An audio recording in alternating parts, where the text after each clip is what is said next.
નમસ્કાર મારા વહાલા વિદ્યાર્થી મિત્રો, આજે વાત કરીશું ધોરણ 8 વિષય સામાજિક વિજ્ઞાનના ચેપ્ટર નંબર 7 આધુનિક ભારતની અંદર કલાના સ્વાધ્યાયન પોથીનું સંપૂર્ણ સોલ્યુશન વિદ્યાર્થી મિત્રો મેળવીશું. એ પહેલા ચેનલની અંદર પ્રથમ વખત આવ્યા છો તો મિત્રો ચેનલને સબસ્ક્રાઇબ કરી તમારા મિત્રો સુધી આ સોલ્યુશન મૂકવાનું ભૂલશો નહીં. તો વિદ્યાર્થી મિત્રો, આધુનિક ભારતમાં કલા આપણી અધ્યયન નિષ્પત્તિ રહેશે SS 809. આધુનિક સમયની અંદર કલા ક્ષેત્રના થયેલા સીમાચિહ્નરૂપ વિકાસને દર્શાવે છે. પ્રશ્ન નંબર 1, નીચે આપેલા દરેક પ્રશ્નના ઉત્તર માટે આપેલા વિકલ્પમાંથી સાચો વિકલ્પ શોધીને લખો. પહેલો પ્રશ્ન છે કે કલા શાસ્ત્રીઓ કલાને કયા કયા ભાગમાં વહેંચે છે? તો દ્રશ્ય કલા અને પ્રદર્શિત કલા. એટલે કે વિદ્યાર્થી મિત્રો, સાચો જવાબ જે છે તે આવે છે એ. વડોદરાના કયા મહારાજાએ કલા ભવનની સ્થાપના કરી હતી? તો આવશે સયાજીરાવ ગાયકવાડ. અજંતા અને ઇલોરાની ગુફાઓના વિશ્વવિખ્યાત ચિત્રો કયા સમયકાળ દરમિયાન નિર્માણ પામ્યા હતા? તો ગુપ્ત યુગ દરમિયાન નિર્માણ પામ્યા હતા.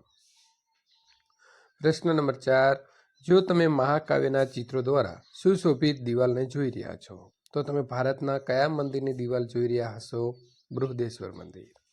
કયા મુઘલ બાદશાહ દ્વારા ચિત્ર શાળાની સ્થાપના કરવામાં આવી હતી? તો જહાંગીર એટલે કે શી. પ્રશ્ન નંબર 6 ની વાત કરીશું. ઈસવીસન 1750 પછી ભારતમાં અંગ્રેજો અને ભારતીયોએ કઈ ચિત્રકલા વિકસાવી છે? તો અર્ધપાશ્ચાત્ય એટલે વિદ્યાર્થી મિત્રો સાચો જવાબ આવે છે બી. પ્રશ્ન નંબર 7, આધુનિક સમયની અંદર નીચેનામાંથી કઈ શૈલીનો વિકાસ થયો છે? તો oil painting, spray painting, canvas painting. ત્રણે ત્રણ જવાબ સાચા છે. એટલે જવાબ વિદ્યાર્થી મિત્રો આવશે ડી, ઉપરોક્ત તમામ. પ્રશ્ન નંબર 8, નીચેનામાંથી કઈ શૈલીને ગુજરાત શૈલી પણ કહેવામાં આવે છે? તો જૈન શૈલી. પ્રશ્ન નંબર 9, બિહારની અંદર મિથિલા શૈલી છે, આંધ્રપ્રદેશની અંદર કલમકારી શૈલી છે, ઓરિસ્સાની અંદર પટ શૈલી છે. તો સંથાલની અંદર કઈ આવશે? ગોળ શૈલી આવશે. એટલે કે સાચો જવાબ આવે છે સી. આધુનિક ભારતીય ચિત્રકલાના ભીષ્મ પિતામહ તરીકે કોને ઓળખવામાં આવે છે? તો રવિન્દ્રનાથ ટાગોરને. જો તમે ભીમબેટકા ગુફા ચિત્ર જોવા માંગો છો તો તમે કયા રાજ્યની મુલાકાત લેશો? તો આપણે મધ્યપ્રદેશની મુલાકાત લેવી પડે. પ્રશ્ન નંબર મિત્રો 12, મુઘલ શૈલીની વિશેષતામાં નીચેનામાંથી કઈ બાબતનો સમાવેશ થતો નથી? તો શ્રી કૃષ્ણ અને કૃષ્ણ ભક્તિ ઉપરાંત હિમાલયના સૌંદર્યના ચિત્રો જે છે તે મુઘલ શૈલીની અંદર જોવા મળતા નથી. પ્રશ્ન નંબર 2 નો અ, નીચેના પ્રશ્નોને ખાલી જગ્યા પૂરો. તો કલા એ માનવીની અભિવ્યક્તિનું માધ્યમ છે. ચિત્ર, શિલ્પ અને હસ્તકલાનો દ્રશ્ય કલાની અંદર સમાવેશ થાય છે. કલાનું શિક્ષણ તક્ષશિલા અને નાલંદા જેવા વિશ્વવિદ્યાલયની અંદર આપવામાં આવતું હતું.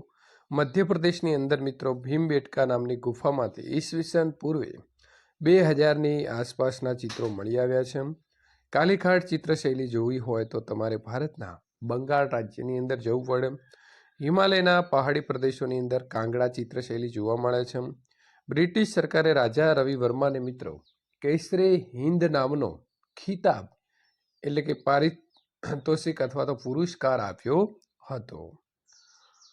મને ઓળખો, હું કોણ છું. મેં ભારત માતાનું ચિત્ર બનાવ્યું છે. તો અવનીન્દ્રનાથ ટાગોર. મેં મુંબઈના ઘાટકોપરમાં એક લિથોગ્રાફી પ્રિન્ટિંગ પ્રેસ શરૂ કર્યું. તો રવિ વર્મા. રેખાઓમાં ગતિ, રંગોમાં તાજગી અને નિરૂપણમાં ભાવાત્મકતા એ મારા ચિત્રોની વિશેષતા છે. તો આવશે રવિન્દ્રનાથ ટાગોર. મેં અમદાવાદની કોર્ટમાં ગાંધીજી અને શંકરલાલ બ્રેકર ઉપર રાજદ્રોહ આરોપના ચાલેલ મુકદ્દમાની ઐતિહાસિક ઘટનાનું ચિત્ર દોરેલું છે.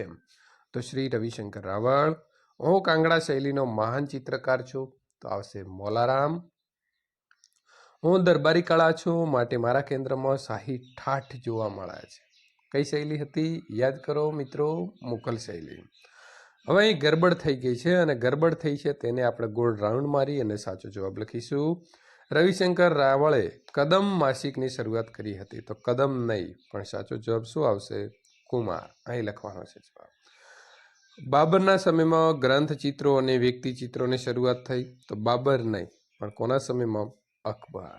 દેવી સરસ્વતીનું વિશ્વવિખ્યાત ચિત્ર રસિકલાલ પરીખે દોરેલું છે. તો રસિકલાલ પરીખ નહીં, પણ કોણે દોરેલો છે? રવિ વર્મા. જાતક કથાઓ અને બોધિસત્વના ચિત્રો રાજપૂત શૈલીમાં જોવા મળે છે. રાજપૂત નહીં, પણ મિત્રો પાલ શૈલીમાં. રાજપૂત શૈલી કથકલી શૈલી તરીકે પણ ઓળખાય છે. તો રાજપૂત શૈલી કથકલી નહીં, પણ રાજસ્થાની શૈલી તરીકે ઓળખાય છે. ગુફા ચિત્રોની અંદર આધુનિક નહીં, પણ આદિમાનવે દોરેલા ચિત્રોનો સમાવેશ થાય છે. તો વિદ્યાર્થી મિત્રો, આ ગરબડને આપણે દૂર કરી. ત્યાર પછી વાત કરીશું પ્રશ્ન નંબર 3. નીચે આપેલા પ્રશ્નોના 1-2 વાક્યમાં જવાબ આપો. અમદાવાદની કલા શાળાના પ્રથમ આચાર્ય કોણ હતા? તો અમદાવાદ કલા શાળાના પ્રથમ આચાર્ય રસિકલાલ પરીખ હતા. કર્ણાટક અને તમિલનાડુની કઈ ગુફાઓમાં ઉત્કૃષ્ટ ચિત્રકલાના નમૂના પ્રાપ્ત થયા છે? તો કર્ણાટકમાં આવેલી બાદામીની ગુફા અને તમિલનાડુના કાંચીપુરમમાં આવેલા સીતાના વસલની ગુફાઓમાંથી ચિત્રના ઉત્કૃષ્ટ નમૂનાઓ પ્રાપ્ત થયા છે. જૈન શૈલીના લઘુચિત્રો કયા કયા જૈન ગ્રંથોમાં મૂકવામાં આવ્યા છે? તો જૈન શૈલીના લઘુચિત્રો જૈન ધર્મના કલ્પસૂત્ર, કાલકાચાર્ય કથા, કથા સરિતા સાગર વગેરે ગ્રંથોની અંદર મૂકવામાં આવ્યા છે. રાધા કૃષ્ણ, કૃષ્ણ ભક્તિ અને રાસલીલા કઈ ચિત્ર શૈલીના કેન્દ્રમાં રહ્યા છે? તો રાધા કૃષ્ણ, કૃષ્ણ ભક્તિ અને રાસલીલા કાંગડા ચિત્ર શૈલીના કેન્દ્રમાં રહ્યા છે. પ્રશ્ન નંબર 5. જહાંગીરના દરબારમાં કયા વિખ્યાત ચિત્રકારો હતા? તો જહાંગીરના દરબારમાં મંસૂર અને બિશનદાસ જેવા પ્રખ્યાત ચિત્રકારો હતા. બિલવ મંગળ એ કયા ચિત્રકારનું પ્રખ્યાત ચિત્ર છે? તો બિલવ મંગળ એ રવિશંકર રાવળનું પ્રખ્યાત ચિત્ર છે. રાજા રવિ વર્માના ચિત્રમાં કયા કયા ચિત્રોનો મુખ્ય જે છે તે ગણાવી શકાય? તો રાજા રવિ વર્માના મુખ્ય ચિત્રની અંદર વિરાટનો દરબાર, ગંગા અવતરણ, ઉર્વશી, શંકુંતલા, પોર્ટ્રેટ ઓફ લેડી વગેરે મુખ્ય હતા. કવિવર રવિન્દ્રનાથ ટાગોરને તેમના કયા મહાકાવ્ય માટે નોબેલ પારિતોષિક મળ્યું હતું? તો કવિવર રવિન્દ્રનાથ ટાગોરને તેમના ગીતાંજલિ મહાકાવ્ય માટે નોબેલ પારિતોષિક મળ્યું હતું. પ્રશ્ન નંબર 9.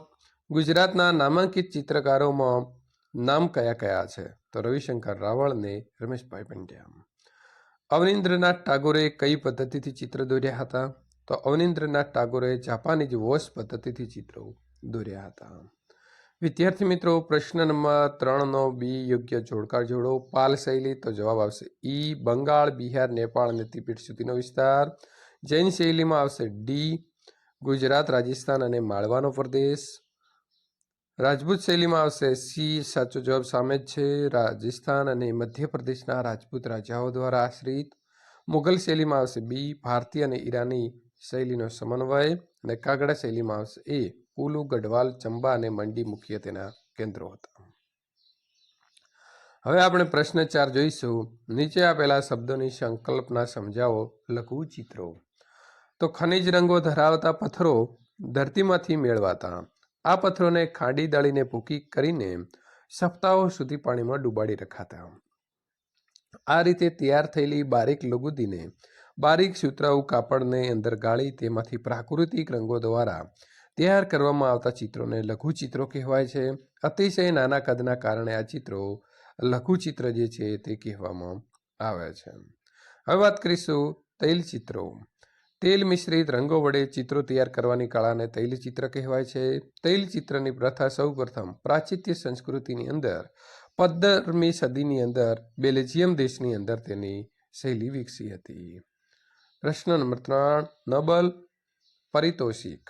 તો નોબેલ પારિતોષિક સ્વીડિશ પારિતોષિક છે, જેની શરૂઆત 1895માં સ્વીડિશ રસાયણશાસ્ત્રી આલ્ફ્રેડ નોબેલ દ્વારા કરવામાં આવી હતી. વિશ્વની અંદર શ્રેષ્ઠ પ્રતિભા ધરાવતા અલગ અલગ ક્ષેત્રના નિષ્ણાત વ્યક્તિઓને નોબેલ પારિતોષિક પ્રદાન કરવામાં આવે છે. હવે વિદ્યાર્થી મિત્રો, પ્રશ્ન નંબર 5ની વાત કરીશું. નીચેના આપેલા જે ચિત્રકારો છે તેને ટૂંકમાં પરિચય આપો. રવિશંકર રાવળે મુંબઈની અંદર જે સ્કૂલ ઓફ આર્ટમાં કલા શિક્ષણ મેળવીને અમદાવાદને પોતાની કર્મભૂમિ બનાવી. તેમણે ગુજરાતને ચિત્રકલા ક્ષેત્રે નવી દિશા બતાવી. બોમ્બે આર્ટ સોસાયટીના વાર્ષિક પ્રદર્શનમાં રવિશંકર રાવળે તેમનું બિલ્વ મંગળ ચિત્ર રજૂ કર્યું હતું. આ ચિત્રને સુવર્ણ પદક મળ્યું હતું. એ ચિત્ર રાજપૂત શૈલીના ઢબે સપાટ રંગોમાં દોરેલું હતું. બોમ્બે આર્ટ સોસાયટીના વાર્ષિક પ્રદર્શનમાં ચિત્ર રજૂ કરનાર ગુજરાતી કલાકાર એટલે કે કલાગુરુ રવિશંકર રાવળ પ્રથમ હતા. ઈસવીસન 1924માં તેમણે કુમાર નામના માસિકનો પ્રારંભ કર્યો હતો અને કુમાર માસિકથી લોકોને કલાકારો અને તેમના ચિત્રનો પરિચય કરાવ્યો હતો.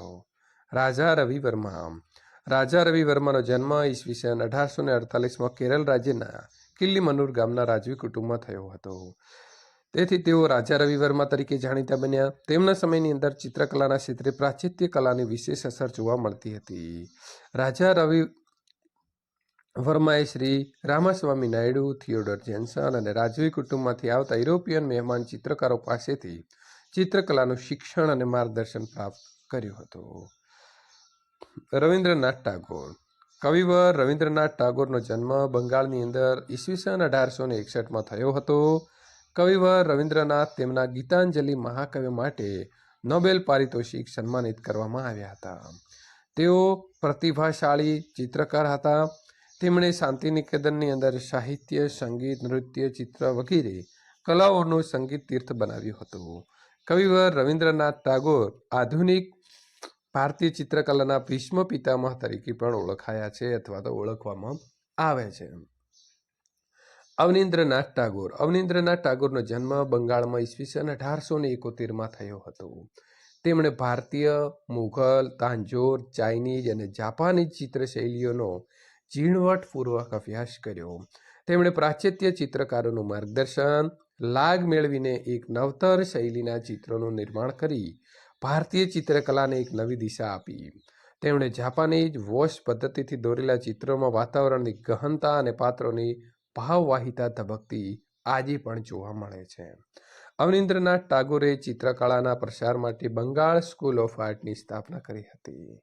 એમના સમયમાં અસ્તિત્વમાં આવેલી ચિત્રશૈલી બંગાળ સ્કૂલ ઓફ આર્ટ શૈલી તરીકે નામના પામી હતી.